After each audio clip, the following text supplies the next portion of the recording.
Time. Perfect. All right, do we have everybody here, Melissa? We're good? Right, so it's 7 o'clock. We're going to call the meeting to order. I do have two in-camera items that I will add to the agenda this evening.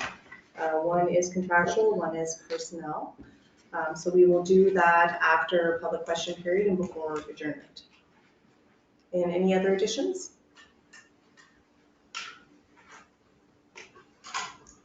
Okay, I would ask for approval of the agenda with the one addition. So moved. Okay, do we have a second? Second. All those in favor, please signify by saying aye. Aye. Aye. Contrary minded. The agenda is approved as amended. Okay, so we do have a gallery presentation here this evening. I'd like to welcome Staff Sergeant David Morin with us, who will give us an RCMP update. So your presentation is there. Yeah. I'm assuming you have the doohickey. Well, Oh, Melissa, so Melissa's very gonna, capable assistant here. cooperation, there we go. So over to you. Thank you. Yeah, great, Your Worship. Yeah, thanks for the invite and glad to be here. And it's been a while. I think we do these once a year and there's some talk about maybe coming in a little more frequently, which I think wouldn't be a bad idea either. So I know I do speak with some of the councillors on the Police Advisory Committee meeting for Inverness District. So a lot of the information probably gets relayed back. But it's nice just to come in and have that face-to-face and hear if there's any questions from anybody who may not be on the committee. So I appreciate the invitation. I'm not going to take too much of your time tonight. I'm just going to go over kind of the last year here at the detachment in Port Hawkesbury, more or less specifically than the larger district, because you're probably more concerned with what's going on in your town, right? So you can see the slide? Yeah. Yeah. Okay. And that gives a bit of a district overview, and I'll just touch on that briefly before we get into the more of the Port Hawkesbury side. So that just breaks down the resources in the 4 detachments within Inverness County. So we have Port Hawkesbury, we have Waikika, Shetty-Camp, Inverness. So altogether we have 34 RCMP resources working here. And I'll get down to the specific breakdown, I guess, of those resources here in a few slides. But we do have 34 RCMP resources in the county overall serving the population here. You see the breakdown of vehicles. We have a new boat that we're actually getting later this month, 8.3 meters. Probably see it berthed down at the waterfront there at the yacht club. We'd like to put it down there so it's accessible and easy to put in. We have snow machines are mainly up at Shetty-Camp, and we do have a number of trailers for moving, snow machines, ATVs, and that thing around between detachments and calls. No RCMP housing here in Port Hawkesbury. They have a good housing market here, but we do have RCMP quarters in Shetty-Camp and in Inverness where the housing market isn't as strong, and there's just fewer opportunities there, less availability. So we'll move on there. Any questions on that one at all? Just more or less a breakdown. Okay, and here's the org chart. So this gets into how the members within the county are broken up, how they're split into the different detachments. And again, you can see the 4 detachments there: Shetty-Camp, Inverness, Waikika, and Port Hawkesbury. The positions in yellow are the 6 positions that are funded by Port Hawkesbury. Working at a Port Hawkesbury detachment, you also have 2 positions funded by the county. You have a position that's funded half by Richmond County and half by Inverness County. And then you have a position funded by the town of Mulgrave as well. Above that on the org chart, you can see an operations NCO. He's a sergeant. He kind of oversees the operations of the entire district, all the detachments. He's stationed in Port Hawkesbury, and myself as the district commander, I'm also stationed in Port Hawkesbury. So the white boxes there are the district assistant or the detachment assistants. So there's 2 that work out of Port Hawkesbury detachment, and 3 that work out of one in Inverness, one in Shetty-Camp, and one in Waikika. I'll touch on, if you want to go back there just one second. So there's 3 in blue. Those 3 positions are the additional officer program positions, and they make up our SKU unit. So they deal with more prolific offenders and kind of our drug work, targeting drug offenders and that type of thing. So they work out of the Port Hawkesbury detachment as well. It's called Inverness Richmond SKU, so one of those positions is technically for Richmond County, but they do work out of the Port Hawkesbury office, and most of their work is in the Port Hawkesbury Strait area. So. All right, yeah, we'll move on if there's no questions there. Sorry, I'm following along on my own computer because I have my notes here. So currently the staffing levels in Port Hawkesbury, if you recall the slide that was just up there, we have the 6 positions. So 2 of those positions are currently vacant. We have 3 cadets. We have 1 hired vacancy, sorry. We have a member arriving in June. So that position, although it's not occupied, it's staffed. We have a staffing plan for that. That member actually, his family lives here in Port Hawkesbury and he joined up here in Port Hawkesbury and went to Depot and was posted in Meteghan. He's done his 3 years down there and now he's transferred to Port Hawkesbury. So Nice. he's glad to get back. Yeah. He's been up here working overtime shifts for us from time to time, so he's familiar with the area and yeah, he's really looking forward to coming back. So good to go. And then we have 1 soft vacancy. We have an ODS member currently. I'm not sure how long that member will be off for. They've been off for about 2.5 months right now. So we're hoping they'll be back to work here fairly quickly. But much better shape than we were in last year. Last year we had 3 vacancies and they kind of impacted our operations over the summer. So we're hoping not to be in that position again. We have 3 cadets that arrived since October, which is great. Although they're limited in what they can do right off the bat, they have to do a 6-month field training program with an experienced member. They bring a lot of enthusiasm and excitement to the job, and it kind of lifts everybody in the office with that energy. And they're very eager to get out and work and learn, and also to get involved. So it's been great having them here, and I think they're really going to work out well. They're all living in Port Hawkesbury area. 1 is from Monastery originally. He's back home. He's happy to be here. And then we have Janie Purcell. She's from Ontario. She got family in Antigonish. And I mentioned to her, gee, I know a guy, Dave Purcell, played hockey for the X-Men way back when I was playing hockey. She said, oh, that's my dad. So anyway, it's strange. So she's living here in town with some family right now. And then we have Marty McNamara. He's living here with his family as well, looking to buy a house right now. So, they're excited to be here, and I think we're going to see some good things out of them. They've all been in the schools. I know Parker was doing a presentation yesterday at the Evergreen Club for online fraud and phone scams to the seniors there, and they were quite happy with that. So we're glad that they're making their presence felt already. Okay, any questions on the staffing currently? I'm rambling on here. If you guys, don't be afraid to cut me off if you have a question, anybody, please. Oh, these guys don't mind. Yeah. That's me. We got lots of them. I'm trying to move through here for you. So the stats here, I don't know if you were able to get a copy of those in your package or not. Did they go over? So, okay, so it's kind of hard to see from here. Those of you on the advisory committee meeting, you kind of be familiar with the format. Yes. Okay. It's just the top 25 offenses that we seem to get the most calls on.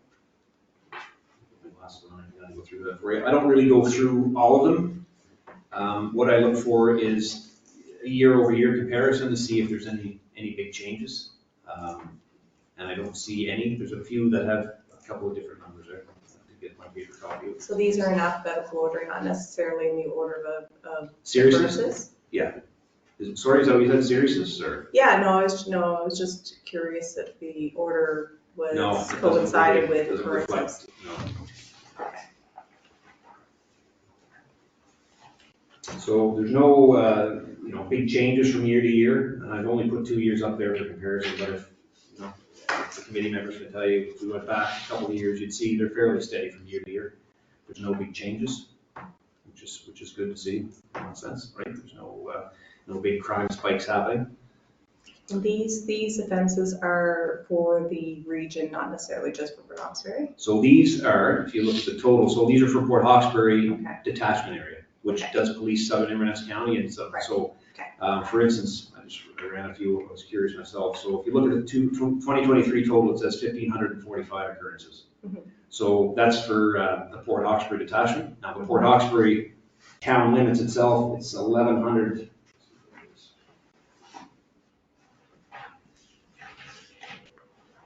1,153. Okay. Yeah, so still, it's the greatest portion of that number for sure. Right? Perfect, thank you. But those calls, that 1,143, that's everything from, a barking dog complaint to a motor vehicle accident to, it encompasses all the offenses and calls we get. Okay. So I won't dwell too long. If there's anybody have any questions, I realize it's hard for you to see there. I apologize for that. I guess, is there anything that has become exacerbated over the years, like anything becoming worse? One of the things we've been having is just mental health calls, right? Right, So, okay. yeah, it's on there. There's 2 categories. I think one is mental health and the other says well-being. So, a concerned family member, maybe in Ontario, says, listen, I'm texting with my cousin or my, nephew, and he's making these comments, and I'm concerned he may hurt himself, right? he might be in crisis. So, I mean, we get those calls, we'll respond. And then the determination we'll make, if they're home by themselves and we do kind of have, this person probably needs to be seen or is having a bit of a struggle here, we'll take them to the hospital. That's on us. We'll take them under the IPH, the Involuntary Psychiatric Act there, just to get them to the hospital. That we have the authority there. So the ambulance won't take those people. So that's up to us to take them. So once the officers get there, they have to be examined, they have to see a doctor, and we all know the state of the healthcare system. So I'm not pointing any fingers. They do a lot of good work in it and hard work, but we can end up sitting there for quite a while before the person's seen. So that takes people off the road and away from other activities. We may want them doing a presentation, or if there's an event going on where police were requested to attend, we may not be able to get there. So that's one thing. It's getting a little bit better. They're trying to move us through faster, but I know 2 or 3 years ago was a bit of an issue for us. Yeah. Okay. And this is the top 20 other offenses. So if you looked on the previous slide, there was one line that said other, and this kind of captures the top 20 of those other offenses. They're kind of lesser offenses to a degree. What we have there. Anyhow, as I mentioned on the others, with the other slide there and the other offenses, there's no big changes. I did see one in traffic. It went up from 17 to 40 this year. So I'll have to drill down a bit into that. That's just reported offenses, not charges. Other than that, there's nothing significant there that I was concerned with. Yeah, we proceeded. Touched a little bit on training. This is another, it's necessary and it's great because it gives our members the skills they need to do their job. And it's great for the population in the area when we have collision analysts that are stationed here or drug recognition experts that are stationed here because, they can perform those duties here, much faster than us waiting for someone from out of the area to come and assist with the investigation, right?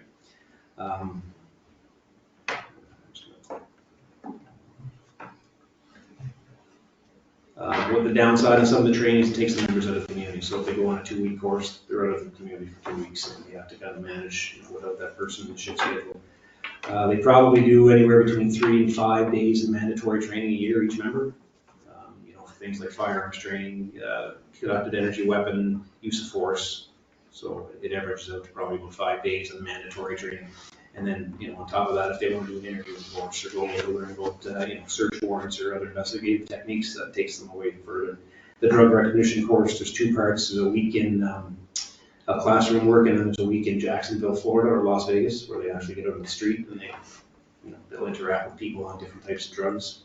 And so they can, learn that skill of determining what they're on and if they're impaired by drug or not. So, it's interesting. We have 2 of those people here currently training, so it's good. Especially with the onset of legalization of certain drugs and marijuana, and then, people maybe get a little more bold in driving under the influence of some of those drugs, right? So it's handy to have people training those investigative techniques for sure.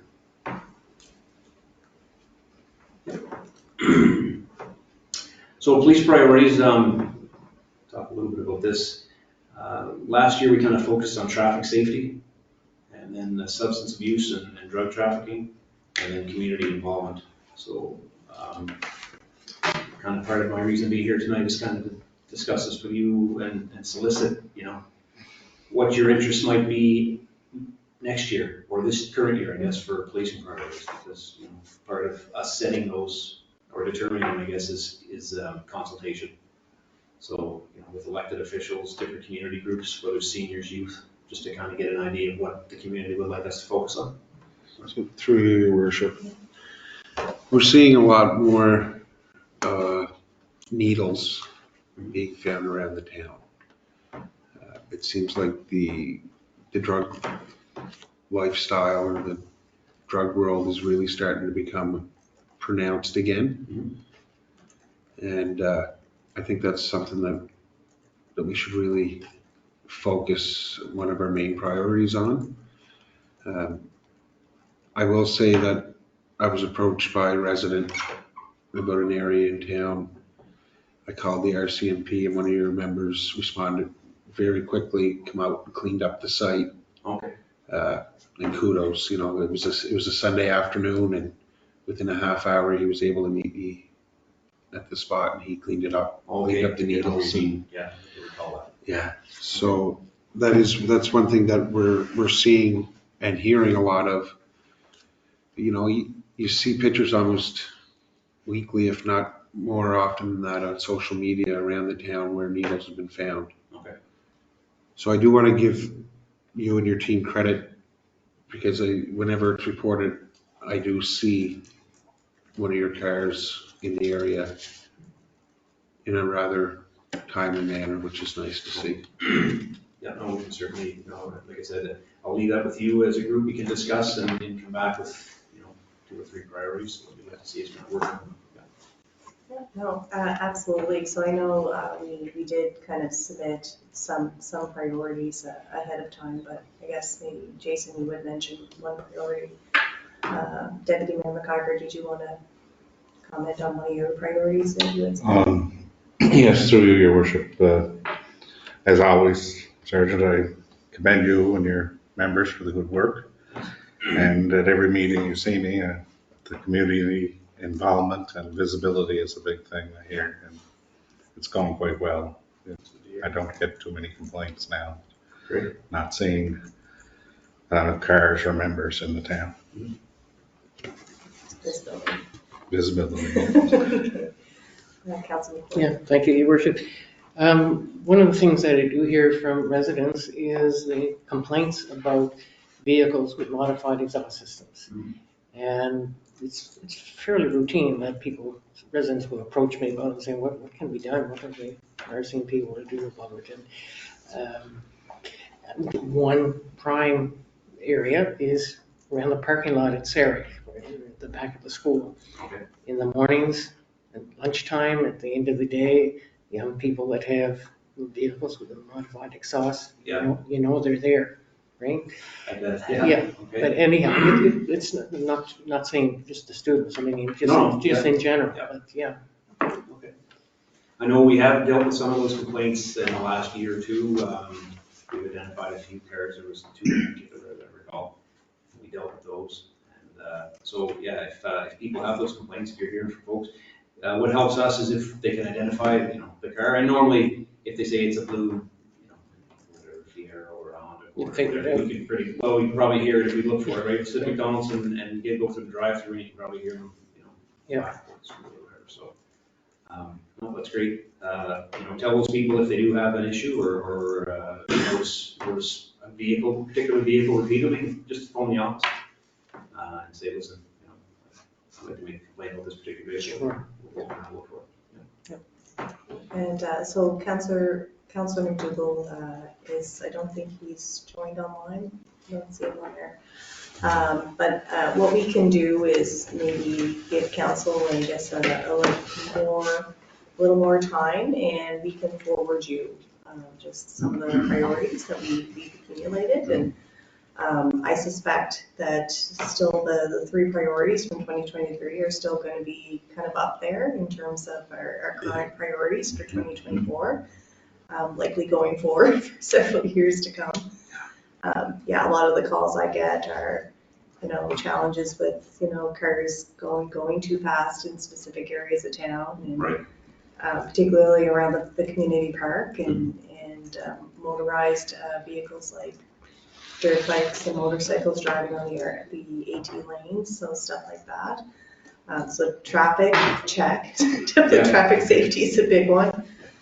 Jason mentioned just some drug paraphernalia that was, I guess, a little more visible around town, as more so from the past.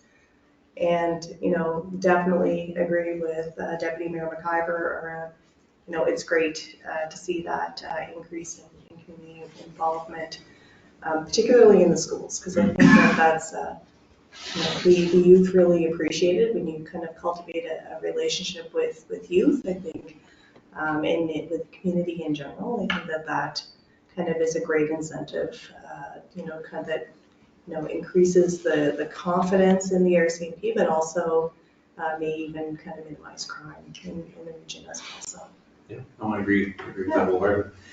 So I will review. Great. No, well, I mean, you know, you mentioned that they may likely be very much the same or encompass. That's, in all the communities I've worked in, you know, right across the country, these three will probably be, you know, front and center on most, right? It's, you know, everybody's got traffic complaints in town, everybody's worried with the drug and substance abuse, and then they want to see more of the police and, you know, foster that relationship, right? So all good stuff. Yeah, go ahead. So in terms of those priorities, what sort of report or kind of summary can you provide back to council in terms of Yeah. how well we did. Yeah. Yeah, so when we have a process called the annual performance plan, it kind of fell off the rails the last couple of years because they thought they were going to move to another system. It's quite a cumbersome system online, and we had to, anyway, we said, listen, the work part of it's great, and the idea is good, but you know, it's just too cumbersome to sit down and tab through page and page and page and box and box. So they're trying to streamline that. But, you know, when you come back to us with the priorities, we'll try and discuss, you know, some initiatives or some objectives first. And then, okay, how can we work on these objectives? What's measurable, right? So if we want to say, for instance, work on impaired driving. Okay, so what did we get last year for impaired drivers? Okay, say in Port Hawkesbury, there was 8 people charged with impaired driving. Okay, so let's see if we can target impaired drivers and maybe set a goal for like 12, right? So, I mean, sometimes when you look at the numbers, well, last year you charged 8, now you charge 12. Is it getting worse? Well, no, it's not. The problem's not getting worse. We're just paying, you know, we're targeting that area, right? That's why that number is increasing. So, no, we'll come up with a goal that's measurable, and then, yeah, we can report back on that. So, you know, we know how we did, and we can bring that to you. Right? Thank you. Okay. So on to traffic, since we talked about that, this kind of hits interesting points, I guess, or what we get asked about most, I guess. I broke it down, the Port Hawkesbury stats, I also broke it down to Reeve Street because that seems to be, you know, obviously with the changes made to the traffic pattern there, everybody's quite interested in that. So we broke it down the check stops that members are conducting because that's one of the ways we you know, conduct our traffic enforcement, then speeding, warnings issued, collisions, and impaired driving. So for check stops, there were 5 conducted right in town in Port Hawkesbury in 2022, 16 in the area. So it's hard to conduct a check stop in town because drivers have lots of different opportunities to pull off before they get there. So yeah, I didn't want to go through a check stop and it was right in the middle of town. I could find 4 or 5 different ways. Time to pick up milk and sodas. And it gets on Facebook and it gets on every other, you know, communication method that everybody's got, kids and everything. So, but anyhow, so check stops in 2022, there were 16 overall and 5 in town. Last year we did 14 in the area and 7 in town. We don't do any on Reeve Street because, like I said, it's just everybody can see from both ends, and there'd be no traffic coming through. Everybody be on ground. 2022, 16 speeders, these are charged, so we're charged in town. And of those 16, 10 were on Reeve Street. And then this year we had 9 charges for speeding just in town, and 4 of those were on Reeve Street, so a bit of a decrease. Warnings, overall there's 46 traffic warnings issued, 10 in Port Hawkesbury, 8 on Reeve Street. And this year 74 overall in the area, so it's coming back up a little bit. And 22 in town, and of those 22, 21 were given for offenses that were detected on Reeve Street. So this could be like speeding, no seat belt, coming through the red light, different infractions like that. Collisions in Port Hawkesbury, so 22 in town, and these range from, you know, minor fender benders to, you know, calls where the tow truck has to come in the fire department, right? Of those 22, 12 on Reeve Street, and you know, the main intersection, the main problem areas seem to be Reeve Street and Reynolds there, and also the Tim Hortons. I think we had 2 up there at the Pitt Street intersection. That was 2022. 2023, it's 18 and 10. Sorry. Yeah, there was one the other day at the intersection of Trump 4 and Reeve Street. Yeah, that's another, at that end. It's another tricky. Yeah. I mean, you don't want to meet one of those trucks and you're supposed to deal with it, right? It's not, I've seen 2 of them so far myself, Yeah. And then finally, impaired driving there. So in 2022, we charged 4 people in town, within the town limits, and 5 just this past year. So patrol, you know, we like to get out there and do traffic patrols for visibility and enforcement, you know, and normally we'll target problem areas that are, we hear about through, you know, counselors or members of the public, right? So intersection school zones. We also get data from your speed sign, which is good for us because it shows us time, different times in the traffic flow and the volume and you know. It'd be a little bit like a cheat sheet, so you know, all Exactly, the it's like, speeding's well, I'm happening gonna at wander down night. there at 10:30 and maybe I'll park for a little while, right? Exactly. So. And the check stops, we kind of target the long weekends and any special events that are going on, where there's a lot of traffic on the road. And then there are special days, like Matt has a National Impaired Driving Enforcement Day, so we get out in force on that. We also have Northeast Nova Traffic Services stationed in Antigonish, and I think they're on the next slide, so I'll touch a little bit about them then. But interestingly, when I was going through this here, there was 27 parking lot collisions in Port Hawkesbury. That seems to be by far if you're gonna be in an accident town, it's gonna be in a parking lot. That's just not shocking. Most of those are just somebody backing into somebody else, or two folks backing out of the lane of their stall at the same time. All right, any questions on that? On my traffic services slide here. So traffic services, they've been very good to us here in the area. They don't do a whole lot of work on the 100 series highways. It's harder for them to get turned around, so they like when they can come into the areas here. I'm not saying they're not on the 100 series highways, they are, but it's just they have a different strategy for that, and it's very effective. Anybody who's going to Halifax quickly will tell you. Right. But they like to get down off the 100 series highway, and they like to come down to Port Hawkesbury, which is good for us. I put the picture of the motorcycle up there because I always get lots of great comments on that whenever they come through town. So they were in the area a little less last year. They had some shortages on the unit, and then they were getting pulled up to the other end of like the Truro area quite a bit. But in the last quarter here, you'll notice, anybody can see that slide if you're right with that good. They're back up to like quarter one. I think they had seven tickets written. Quarter two last year, 8. Quarter three, 1, and then quarter 4 up to 38. So in the fall, they said, or sorry, starting the new year there from January to April, they said, well, we're going to go back to the way things were previously. So they've been down here quite a bit, and I expect they'll be here through the summer. Was it April 1st? It was the day they were having a protest over the gas tax. April 1st. Yeah, so the border blockade up in Cumberland. So they were, you know, the causeway is always an attractive piece of the highway to block if you have a cause or that you want to get your message across. But so they brought 8 traffic members down that Sunday, just in the event it was closed. It wasn't, but I'll tell you, I drove from Needs to Tim Hortons and I saw 8 unmarked cruisers. Yeah, they were everywhere. In that one stretch, they were behind the old Kentucky Fried Chicken and behind the arena. So we'll see quite a bit of them this year, I suspect, which is good. All right. I noticed them that day too. Yeah, I was unsure what was going on for a minute, and then I remembered why they were here, so. Yeah. Okay. So drug enforcement, that's our SKU team that mainly looks after that. Like I said, that's the additional officer program, those 3 members. So they do really good work for us. The challenge for them this year was because we were short-staffed on the detachment, we pulled 2 bodies off of that unit just to work on the shift. So they had a few projects lined up that they never got to really execute, which is too bad for us because they had some really good info there, I thought. They know who the the folks involved in the activity are in the area. It's the same group of people, right? They work closely with the Antigonish SKU unit because there is that core handful of group of people that kind of work the straight area, and there's a lot of overlap there. So they do a lot of good work for us. It's nice to have them stationed here at Port Hawkesbury because they have their skill set for drug investigations, writing warrants, all this other stuff. They can pass that on to the other members, right? And they're a resource for them as well. So some of that will trickle over to other investigations that the other members are working on. So it's nice to have them here, and they're very good at, if we do have an event going on or need an added traffic presence or visibility, they don't mind throwing the uniform on, jumping in a marked car and getting out there. So it's great having those bodies available. Yeah. Oh yeah. Okay. So some of the work they did last year, I'm just seeing the notes there.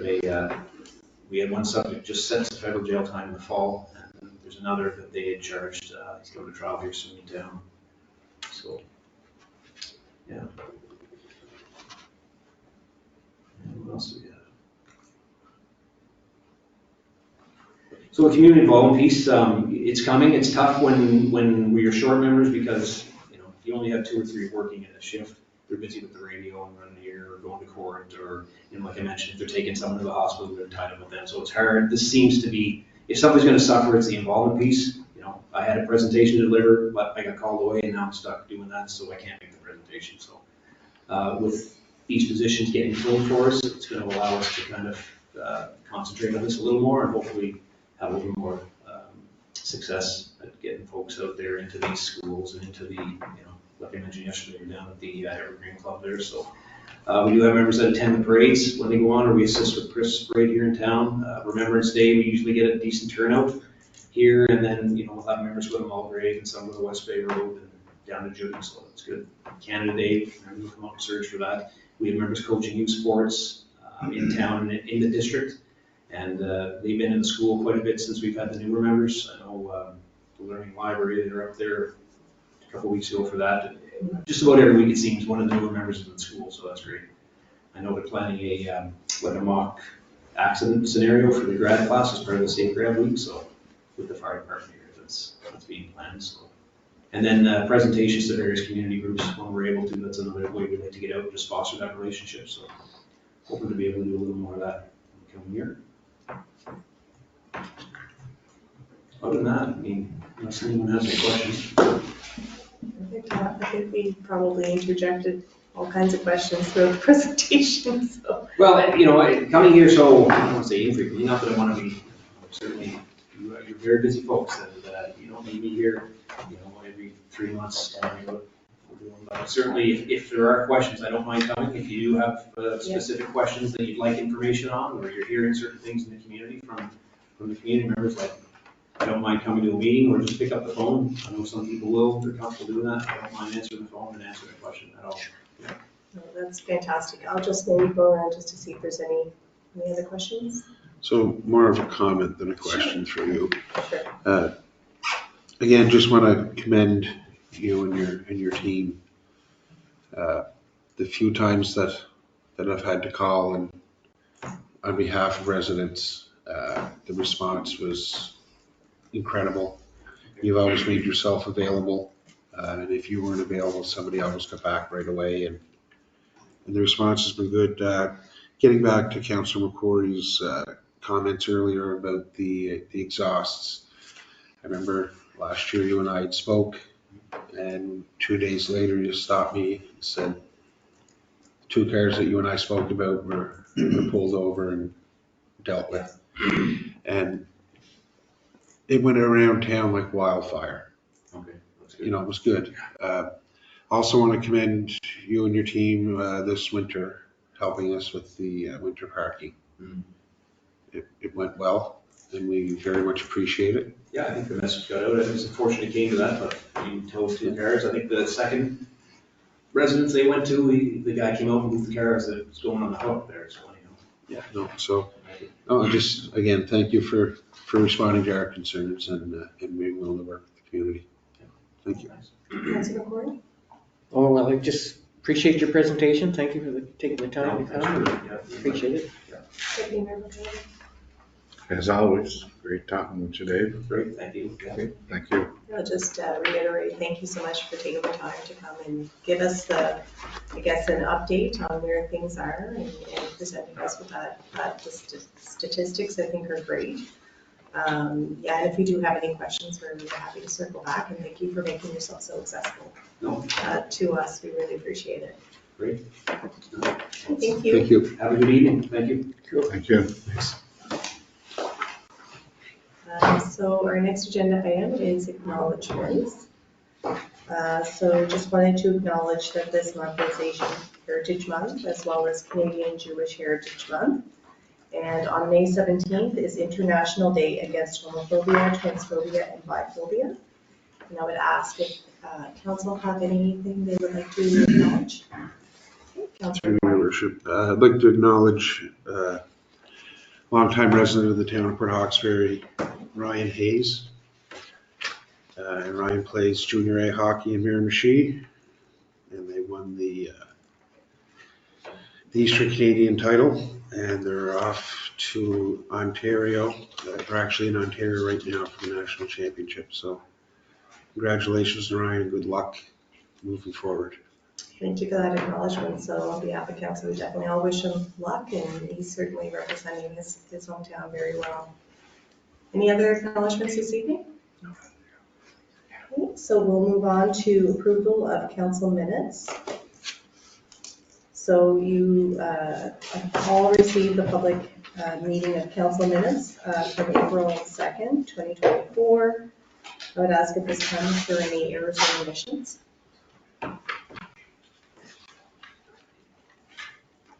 Okay, hearing none, I would ask if there's any business arising from those sets of minutes.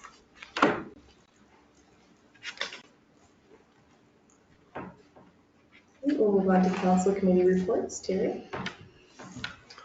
Yes, Your Worship, report from Committee of Whole. There's a few action items moving forward from that. The first one is with respect to audit service, and we ask for consideration the following motion, that the town of Port Hawkesbury appoint Grant Thornton to provide audit services for a 5-year period, commencing March 2024, in accordance with their proposals submitted and as recommended by the Audit Advisory Committee. Okay, thank you, Terry. What is the wishes of council? I'd make that motion. Okay, it's been moved. Do we have a seconder? I'll second.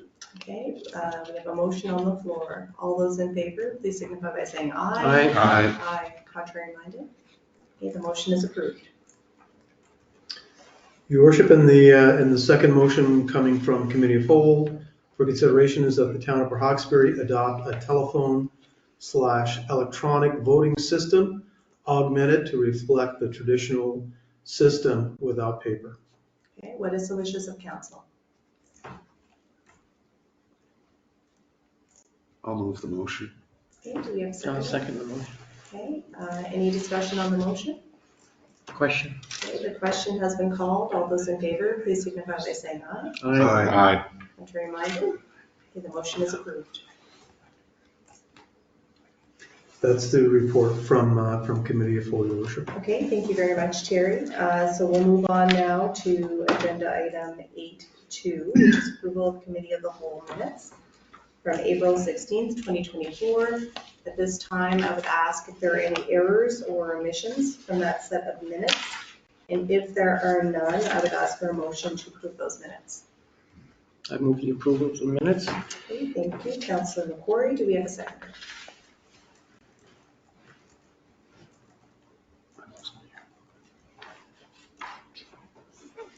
Second. All those in favor, please signify by saying aye. Aye. Contrary minded? Okay, the minutes are approved. Business arising from the minutes.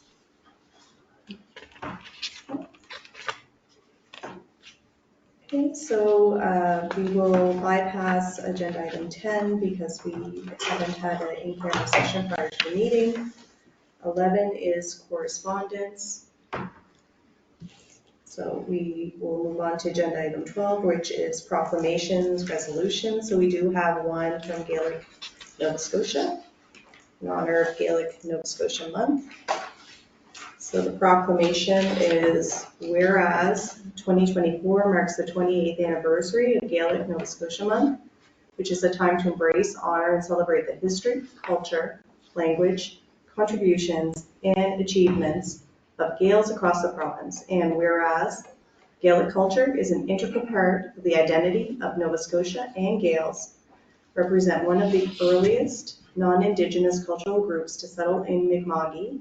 And whereas new generations of language learners and cultural champions are carrying on and building upon the legacy of Gaelic Nova Scotia's tradition bearers, and whereas our municipality is committed to collaborating with Gaelic communities to support the growth of Gaelic as part of the linguistic landscape of Nova Scotia through opportunities for language acquisition and capacity building within communities to ensure Gaelic language and culture will thrive in the town of Port Hawkesbury. What is the wishes of council with regard to this proclamation? So moved. Okay, do we have a second? Second. Okay, all those in favor, please signify by saying aye. Aye. Aye, contrary minded. Okay, we will adopt that proclamation. Thank you to council for that. Under other business, we'll move on to council expenses. Terry, I'll hand things over to you to review the expenses. Thank you, Your Worship. So in your package was a summary of expenses for the month of April for all mayor, councilors, and CAO. Total expenditure for the month of April was $1,875. Thank you. And as always, our council expenses will be posted online. Any questions from council?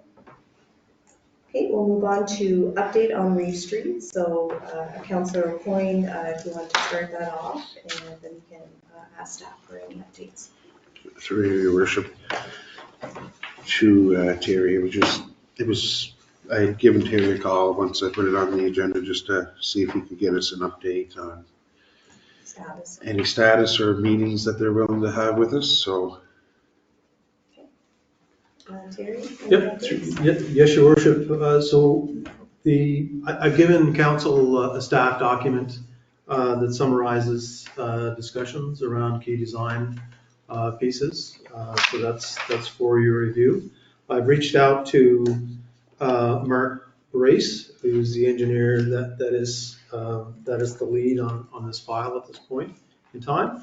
And Dwayne Frost, the manager of design within the traffic section of Nova Scotia Public Works, and invited them to attend our committee of whole meeting for an in-depth discussion. I do not have the response at this time, but also I'll be updating people on that, and I'll be happy to entertain any questions with respect to what we've set out either now or at any time. If you want to contact me or drop in. Okay, perfect. Any follow-up questions? It's great, thank you. Okay. Any other questions from Deputy Mayor or Councilor Coyne? Okay, we'll move on to NSCC request for a letter of support. Terry, I believe Melissa circulated that earlier. Yes, Your Worship. So we've had a request from Nova Scotia Community College with respect to a program that they are applying for federal funding for, and it's entitled "Building a Workforce for Atlantic Canada's Clean Energy Transition." So it's a very innovative and timely development of a program for consideration in NSCC to help instill the skills and knowledge to help us with our burgeoning green economy that we're seeing. So the letter has been given to you. If you've had an opportunity to review and it's okay, we can move forward with that. Or if not, you can. I would ask that you respond within the next 2 days, and I'll edit and send out from there if required. But if it's okay now, we'll move forward with that. This does have to be included in their submission. Okay, what is the wishes of council? I'm fine with the letter as presented. So I'll put, Move to short. moved. I'll second. Second. Okay, any discussion on the letter? Question. Okay, the question has been called. All those in favor, please signify by saying aye. Aye. Aye. Contrary minded? Motion is approved. Anything else on that item, Terry? No, that's it, Your Worship. Thank you. Okay, so item 14 is approved additions. We will deal with that after the public question period. Future meetings are committee of the whole coming on Tuesday, May 21st, followed by a public meeting Tuesday, June 4th. So at this time, I guess if anybody who is participating virtually or anybody in the gallery do have any questions with regard to any of our agenda items that have been discussed this evening, this is the time where you can ask any questions. If anybody online would like to ask any questions, you would just have to unmute and introduce yourself and ask your question. No pressure on you, Jason. You're our only in-person member. You could probably ask a question and answer it yourself, whatever, whatever suits you. Okay, so hearing no questions, I would ask for a motion to move in camera and ask the members of the media, as well as any participants online, just to give us just a few moments just to deal with our items. And then we can indicate when we're finished for the adjournment, and I'm happy to answer some questions.